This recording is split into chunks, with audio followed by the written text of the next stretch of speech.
Hey everyone, Vortex here, and today I'm going to theorize about the history of the parallel worlds of Termina and Lorule.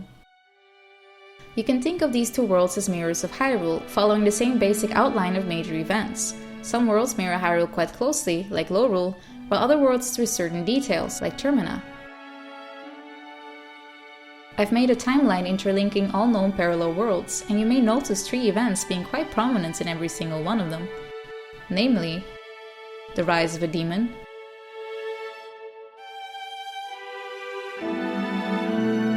a power-hungry shadow tribe,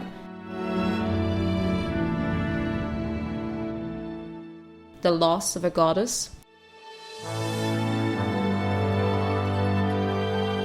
and a disastrous civil war.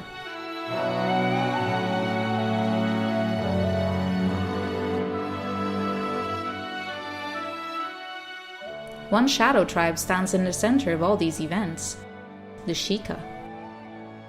But in order to illustrate that the events and tribes involved are actually one and the same, we have to start at the very beginning, the moment these alternate worlds were born.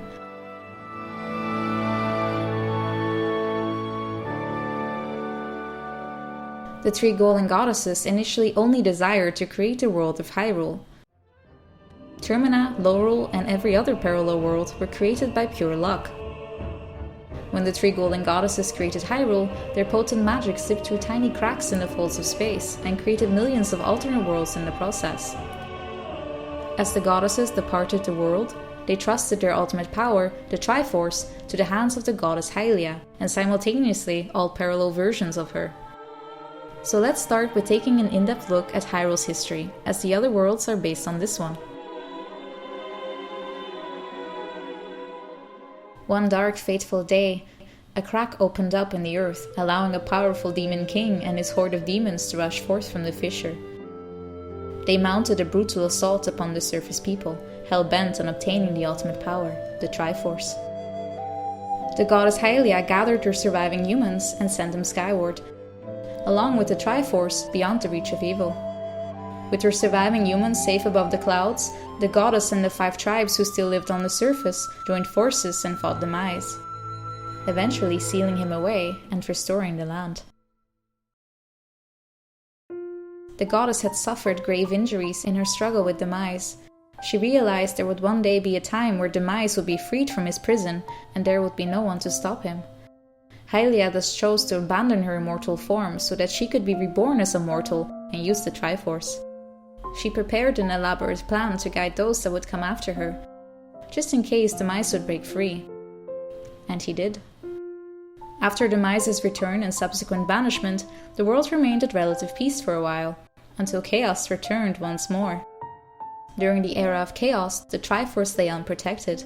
It had not yet been sealed in the sacred realm by Raruru, the Sage of Light. Prior to the Interloper War, the people of Hyrule were initially at peace, with their hearts being faithful to Hylia. But soon a time emerged where the hearts of men were being seduced by the power of the Triforce, turning them against one another.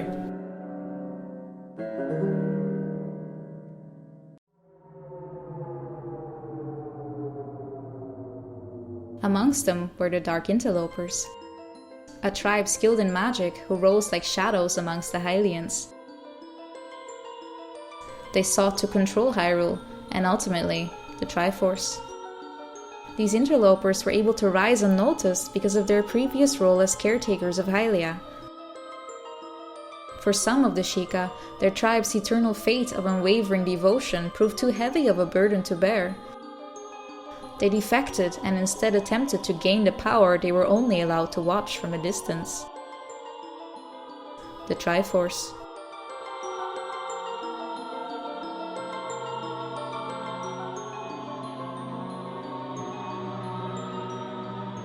The splinter faction of Sheikah rebelled against their goddess, against her reincarnation. Using their shadow magic, they crafted the Fused Shadow, a mask made of pure crystallized shadow. With its wicked powers, they were able to lay siege to land that would soon become known as Hyrule. In response to their transgression, the goddesses of Hyrule ordered the light spirits to seal the power of the Interlopers and cast them into the realm of Twilight, The Sheikah that were sealed in the Twilight Realm would later become known as the Twilight.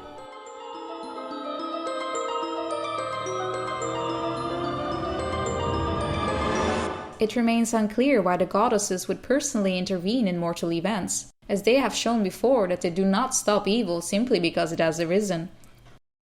The goddesses simply demand balance, and the Interlopers were a threat to that delicate balance that they had created.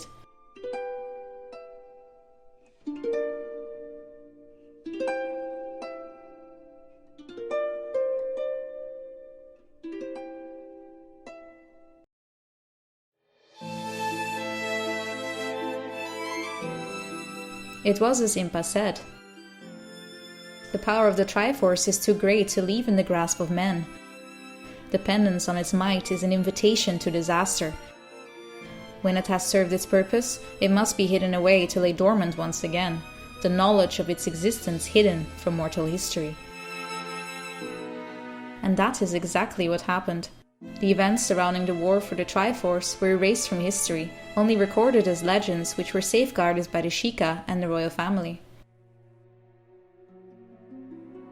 Hyrule remained at peace for many years, until word of untold power spread throughout the lands, once again setting the stage for war.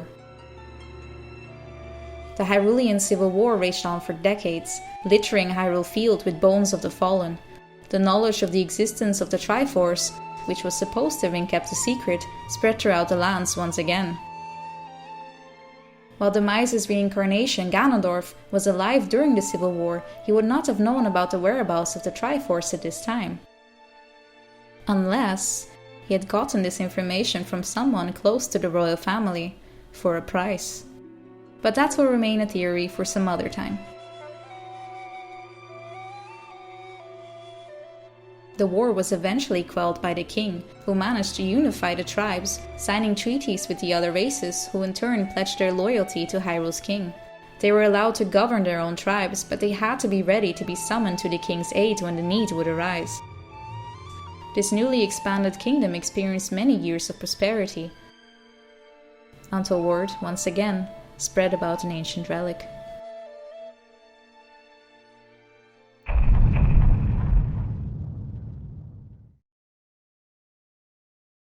The world of Termina was plagued by hatred only moments after its birth.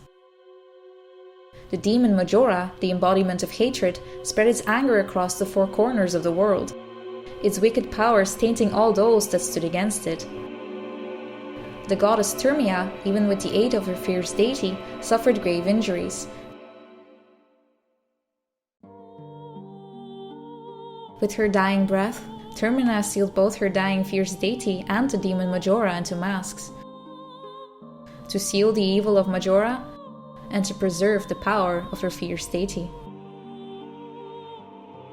As a consequence, she had to give up her physical form, leaving only her divinity and immortality behind.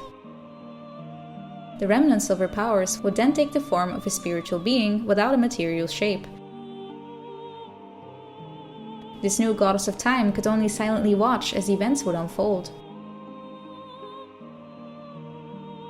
The Sheikah, who were destined to guard the goddess Termina, were suddenly released of their eternal servitude.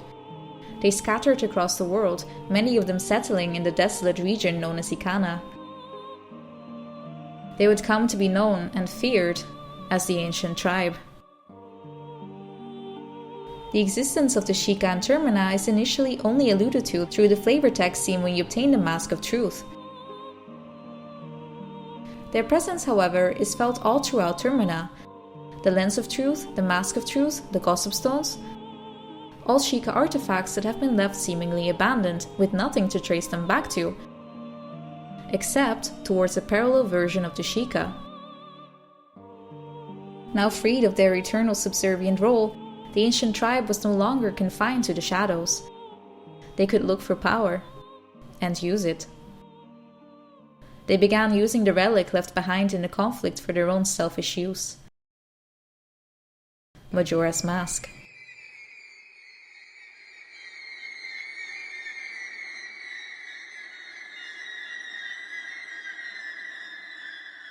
Those who do not know the danger of wielding power will, before long, be ruled by it.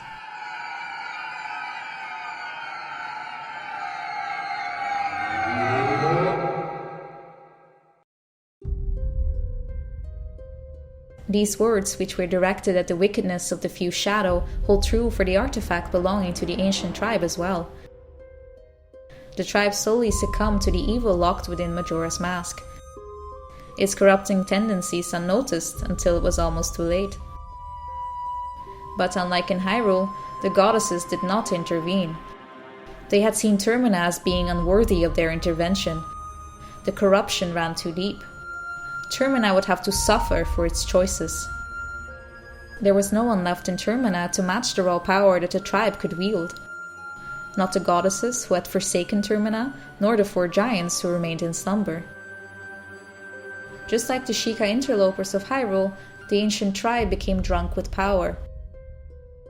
Power corrupts, but absolute power corrupts absolutely. Only those who had not yet fallen to the corrupt essence of the mask were able to shy away from it. They decided to lock it away in the shadows of the Stone Tower Temple and close the doors shut.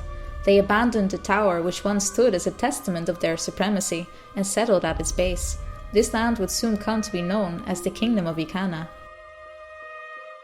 This newly found kingdom shares many of its characteristics with its Hyrulean counterpart. Not only was it established around the same time in history, the royal family also uses a similar crest. Both kingdoms employ the skills of the Composer brothers, have a labyrinth well, and use a graveyard connected to the village of their subordinates. As time passed, the memories of the days of the ancient tribe faded away. The kingdom of Ikana flourished under its new rule, but its past would come back to haunt them. Rumors of an ancient artifact spread throughout Termina and its neighboring countries, attracting unwanted attention. Eventually, the kingdom of Ikana was invaded by the Garo, spies from an enemy nation sent to investigate Ikana for their ancient source of power.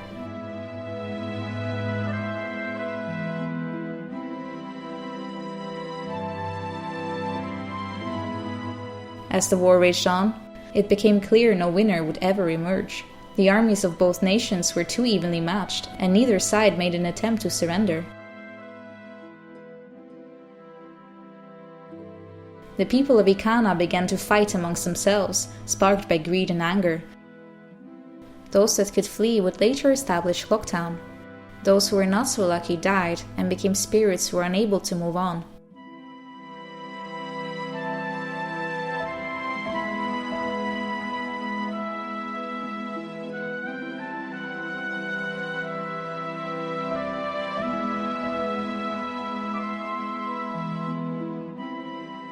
The royal family of Ikana, despite losing everything they held dear, still managed to keep their wicked artifact safe.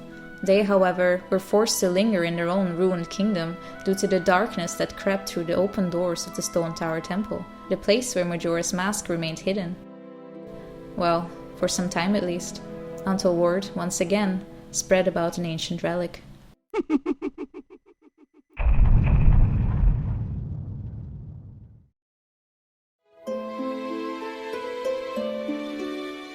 The history of Lorule mirrored Hyrule quite closely up until the Civil War. Lorule faced demise, lost their goddess, they vanquished the Interlopers, and entered a civil war. While Hyrule fought hard to keep the Triforce sealed, the Loruleans decided the Triforce deserved a different fate. The artifact had caused far too much grief in the past, and surely the land of Lorule would be better off without its tempting powers.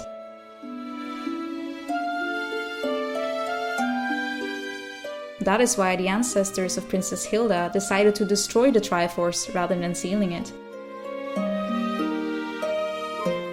Simply breaking the Triforce into pieces would not destroy it. The ancestors of Princess Hilda used the Triforce itself to wish for its own destruction.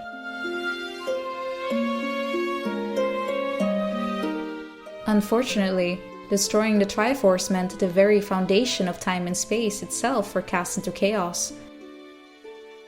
Without the Triforce, Lorule would crumble and vanish.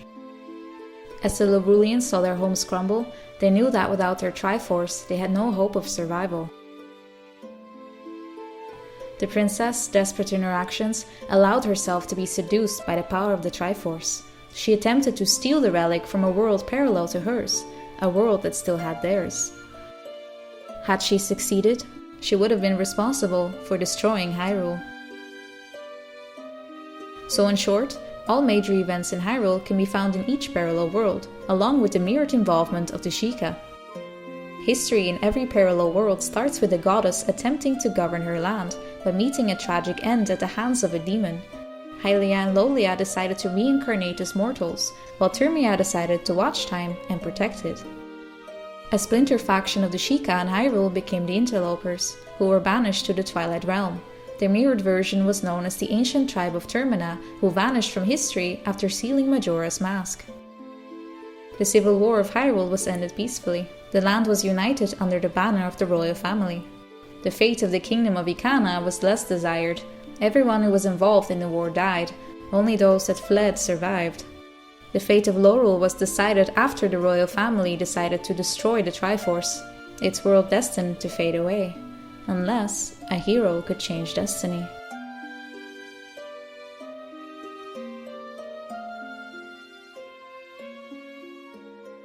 Hey everyone, thanks for watching, and if you like this video, check out some of my other Zelda stuff.